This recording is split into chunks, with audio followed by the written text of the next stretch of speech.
Calgary's oldest, biggest and only South Asian radio station, Sabrang Radio 94.7 FM. Monday, Tuesday, Thursday, Friday 7 to 8 p.m. Sundays 1 to 5 p.m. Visit sabrang.ca.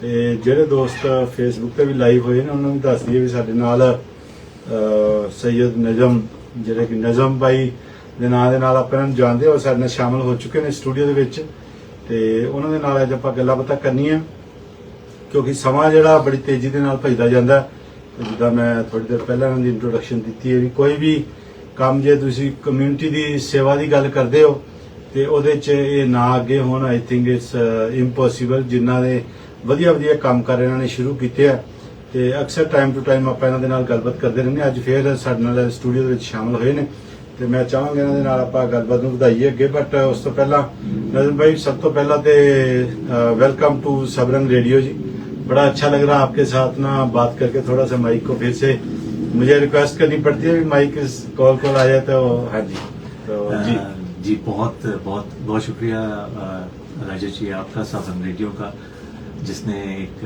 Important Nobel cause के लिए मुझे यहाँ पर invite किया और उसको बताने के लिए जी तो बहुत शुक्रिया आप सबका तो बड़ा वधिया लग रहा है जी जिस तरीके नाल ये आए ने अज अक्सर क्योंकि काफ़ी देर बाद इन्होंने टाइम मिलता है रीजन बीइंग क्योंकि हमेशा अपने काम च इन्ने बिजी होंगे बहुत सेवा का काम करते हैं सो नहीं भाई मैं चाहता हूँ एक बार फिर से आप अपनी ज़िंदगी और अपनी इंट्रोडक्शन जो है हमारे साथ शेयर करें ताकि हमारे जो दोस्त हैं उनको पता चल जाए भी नज़म कौन है कहाँ से आया है यार ये क्या करते क्या है थोड़ा सा ऐसी हमारे साथ डिस्कशन कर ले जी बिल्कुल मेरा ताल्लुक तो पाकिस्तान से है कराची से हम लोग 2009 में यहाँ पर आए थे जी और एज ए एमिग्रेंट और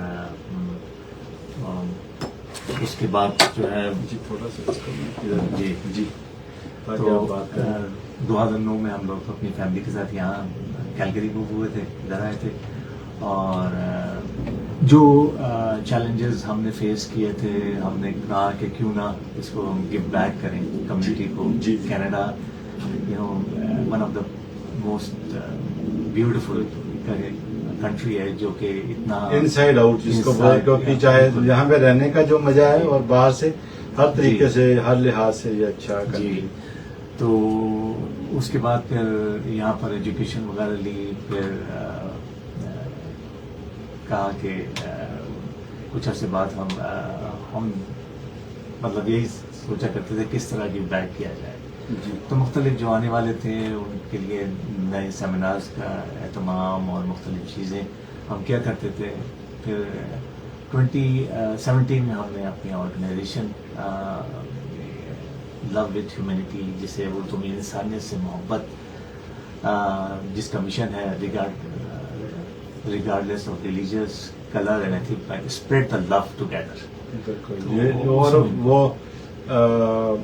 जो आपने ऑर्गेनाइजेशन का नाम रखा पर उसके ऊपर आप पूरा उतरे भी कई बार अक्सर हम सोच लेते हैं भी नाम तो रख लिया पर आगे कैसे चलेंगे आगे तो जो मर्जी बाहर लिफाफे में कुछ भी लिख दो अंदर जो मर्जी डाल दो तो ऐसा नहीं था आपने वो करके भी दिखाया हाँ बस यही है कि एक टीम वर्क था इसमें आप और सारी टीम सब मिलकर शामिल थे सब अपना अपना मतलब सब लोग सभी लोग तो फिर इस प्लेटफॉर्म पर हम इससे पहले अपने प्रोग्राम्स करते रहते थे जब ये प्लेटफॉर्म आया तो इस पर हमें और ज़्यादा करने का मौका मिला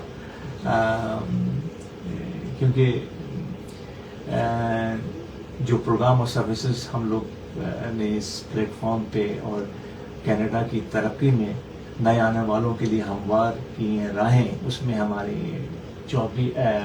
44 मल्टीकल्चरल स्ट्रीट लाइब्रेरियां हमने अपनी टीम के साथ मिलकर डोनेट की हैं 44 सो 44 ਲਾਇਬ੍ਰੇਰੀਜ਼ ਇਹਨਾਂ ਨੇ ਡੋਨੇਟ ਕੀਤੀਆਂ ਆਪਣੀ ਟੀਮ ਦੇ ਨਾਲ ਮਿਲ ਕੇ ਜਿਹੜਾ ਇੱਕ ਵੱਡਾ ਨੰਬਰ ਹੁੰਦਾ ਤੁਸੀਂ ਦੇਖੋ ਵੀ ਕਿੰਨੇ ਲੋਕਾਂ ਨੂੰ ਪੜ੍ਹਾਈ ਦੇ ਉਹਦੇ ਤੇ ਲਾਇਆ आई थिंक मैंने देखी थी कहीं मेरा बेटा देख रहा था और रात को हम किसी प्रोग्राम में गए जी तो वहाँ पे भी वो देख रहा था भी एक लाइब्रेरी में जहाँ पे बुक्स लगी थी तो वो बोला था भी मैं बुक ले लेता हूँ तो मैंने कहा यहाँ से लेनी नहीं है यहाँ पे आके डालनी भी है तो जहाँ जहाँ से आपको कोई इस तरह के बुक लाइब्रेरीज नजर आंदियां ਜਿਹੜੀਆਂ ਬਾਹਰ ਬਣੀਆਂ ਤੇ ਉਹਨਾਂ ਲਾਇਬ੍ਰੇਰੀਜ਼ ਦੇ ਵਿੱਚ ਤੁਸੀਂ ਕੱਲੀਆਂ ਬੁੱਕਸ ਲੈਣੀਆਂ ਨਹੀਂ ਲੈਣੀਆਂ ਤਾਂ ਜ਼ਰੂਰ ਹੈ ਮੈਂ ਇਸ ਕਰਕੇ ਕਹਾਂਗਾ ਕਿਉਂਕਿ ਪੜ੍ਹਾਈ ਜਿੱਥੋਂ ਮਿਲੇ ਨੌਲੇਜ ਜਿੱਥੋਂ ਮੇਰੀ ਲੈਣੀ ਚਾਹੀਦੀ ਹੈ, ਬਟ ਉਹਦੇ ਨਾਲ ਨਾਲ ਉਹਦਾ ਇਜ਼ਾਫਾ ਕਰਨਾ और ਉਹਦੇ ਚ बुक्स ऐड करके। बिल्कुल बिल्कुल जी। तो ये लास्ट हमने जो 44 अपनी थी ब्लैक फील्ड से एक टाउन है वहाँ पर लगाई, उसका मेयर वगैरह सारे आए। तो इस लाइब्रेरी थोड़ा सा मैं आपको बता दें जाऊँ बैकग्राउंड के लाइब्रेरी मल्टीकल्चरल लाइब्रेरी का मकसद क्या था, क्या है। ये मल्टीकल्चरल लाइब्रेरी मुख्तलिफ ज़बानों को एक प्लेटफॉर्म, एक ज़बानों को एक जगह यकजा करना जी। और किताबों की रसाई को दहलीज तक पहुँचाना, लोगों में आपस में रवाबित कनेक्शन जोड़ना है।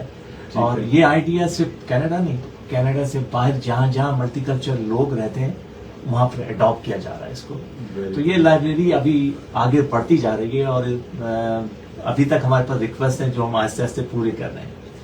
इसके बाद हमारा जो कम्युनिटी फूड बैंक है ये हम 15 से ज़्यादा मुख्तलिफ जमाओं पे लगा चुके हैं, लगा कर डोनेट कर चुके हैं मुख्तलिफ जगहों पर। और मुख्तलिफ ऑर्गेनाइजेशन, ये सारी चीज़ें मुख्तलिफ कोलैबोरेशन ऑर्गेनाइजेशन के साथ मिलकर जोड़कर उनके साथ मिलकर आगे बढ़ा है। तो ये साथ मिलके चलते हैं। आपकी ऑर्गेनाइजेशन अकेली ऑर्गेनाइजेशन जो ऐसा नहीं करते भी हम ही सारा बेनिफिट ले लें, बट उसको मैक्सिमाइज कैसे करना उस चीज को, उसके लिए जो भी कोलैबोरेशन करनी पड़े, जिसके साथ भी आपको मिलना पड़े वो आप करते हैं मिलकर। इससे अभी तक हमारे पास 35 से ज़्यादा लोग जुड़ चुके हैं, ऑर्गेनाइजेशन जुड़ चुकी हैं, कोलैबोरेशन हो चुके हैं और सब मिल के जो है हम कनाडा की तरक्की में नए आने वालों के लिए राहें हमवार कर रहे हैं और कोशिश करते जा रहे हैं। तो ये कम्युनिटी आउटडोर फूड बैंक जो प्रोग्राम है ये बेसिकली हमने स्टार्ट किया था 2018 में और कोविड के दौरान इस फूड बैंक ने और आगे भी अभी तक ये स्ट्रगलिंग फैमिलीज हैं उनको take a blessing leave a blessing. तो आपके पास फूड है तो आप चुपके से वहां रखते हैं और जो लेने वाला है रात के अंधेरे में 24 घंटे खुला रहता है जी। वो लेके चला जाएगा, आपको नहीं पता चलता कौन आया, किस मजहब का है, कौन है, वो लेके जाएगा। तो ये फूड बैंक इस कदर इसने तकरीबन 1000 से ज्यादा लोग हर रोज जो है तादाद क्योंकि इससे ले रहे हैं, क्योंकि बड़े फूड बैंक में लोगों को थोड़ी मुश्किल होती है उनको प्राइवेसी का और नाम लिखवाना और जाना और सब। तो इस फूड बैंक के जरिए जो एक आसानी ये बहुत ज्यादा हो गई है कि जब चाहे आप यहाँ से लेके जा सकते हैं और आप साहिब हैसियत हैं तो छोड़ जाएं। तो ये बड़ा अच्छा बेनिफिट जो है ना ये फूड बैंक बड़ी अच्छी बात आपने कही, क्योंकि अक्सर स्पेशली हम लोग जैसे कम्युनिटीज के लोग होते हैं, हम अपने से अलावा हम दूसरों के बारे में ज्यादा सोचते हैं जी। कि दूसरे क्या सोचेंगे जी। क्योंकि अक्सर मैं गुरु नानक फ्री किचन वालों के उसमें जाता हूँ प्रोग्राम में जी।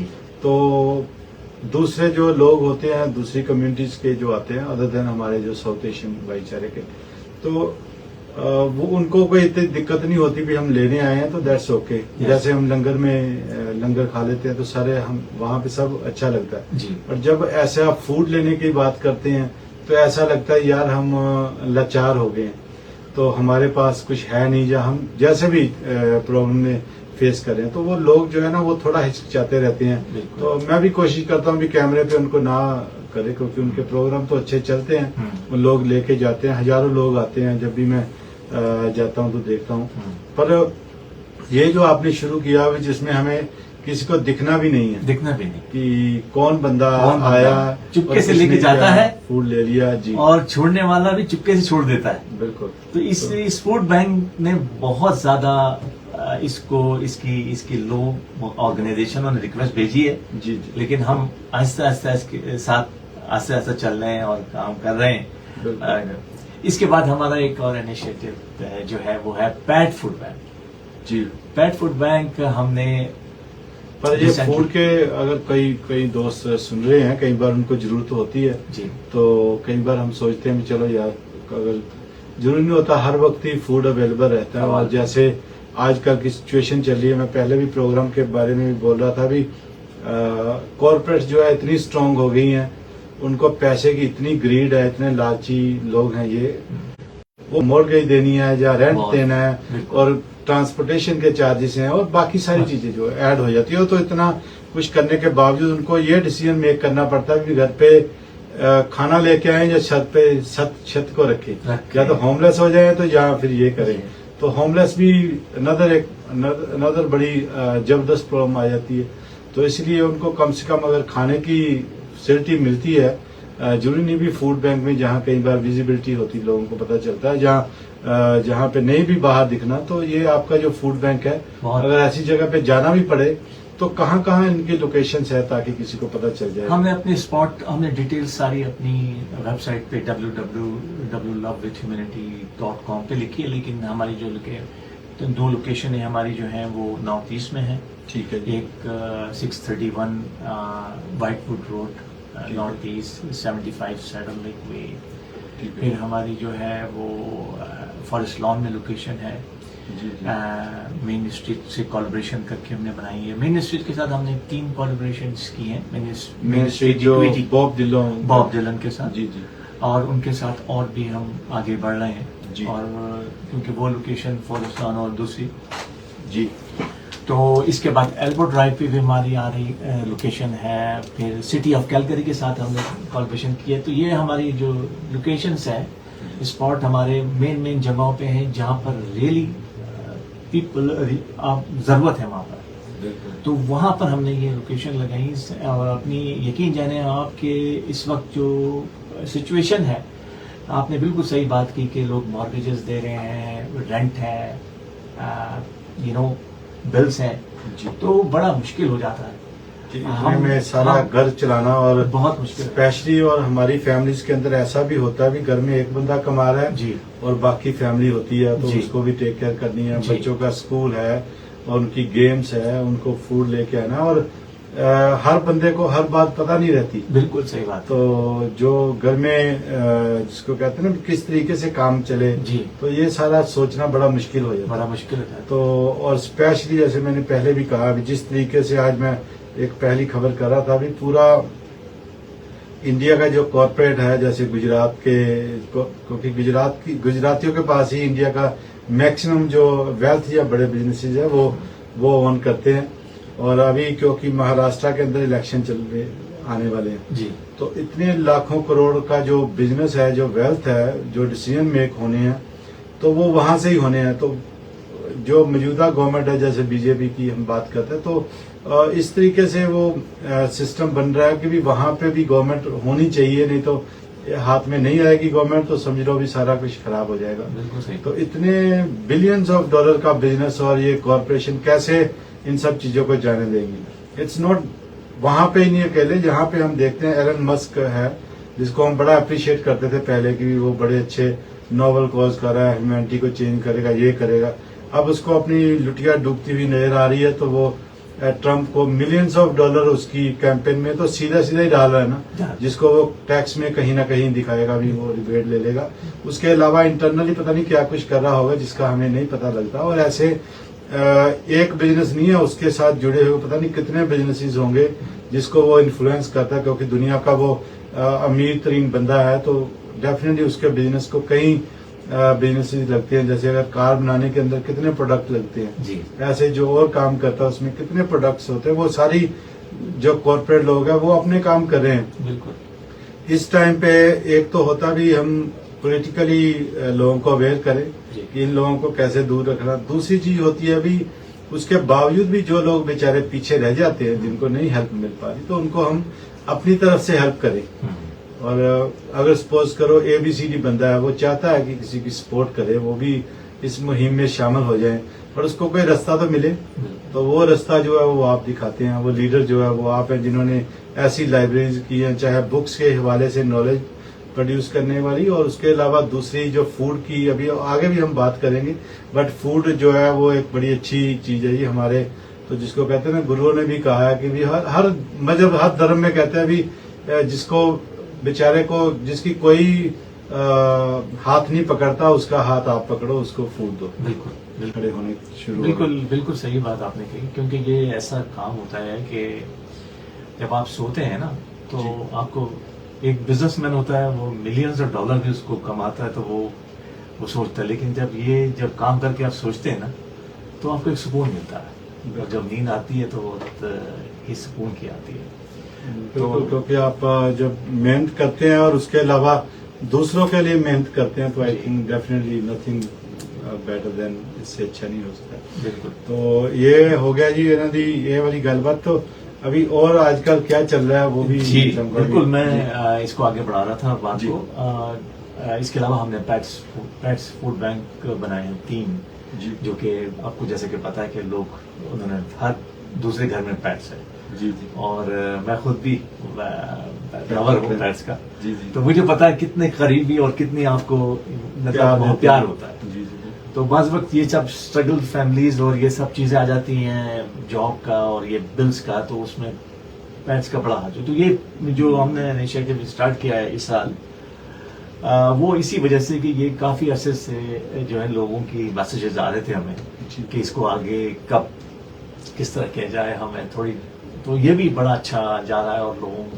पेट्स को काफी हेल्प मिल रही, सपोर्ट। फिर इसके बाद हमारे क्लोथिंग बैंक्स हैं 2 जो काम कर रहे हैं। लोग कपड़े वहां से गर्म सर्दियों में समर में लेके गर्म, और सर्दियों में जो है वो वहां से जैकेट से वगैरह लेके जा रहे हैं। फिर हम फ्रेश प्रोड्यूस डिस्ट्रीब्यूशन हर साल करते हैं मुख्तलिफ जगहों पे जहाँ पे जरूरत होती है।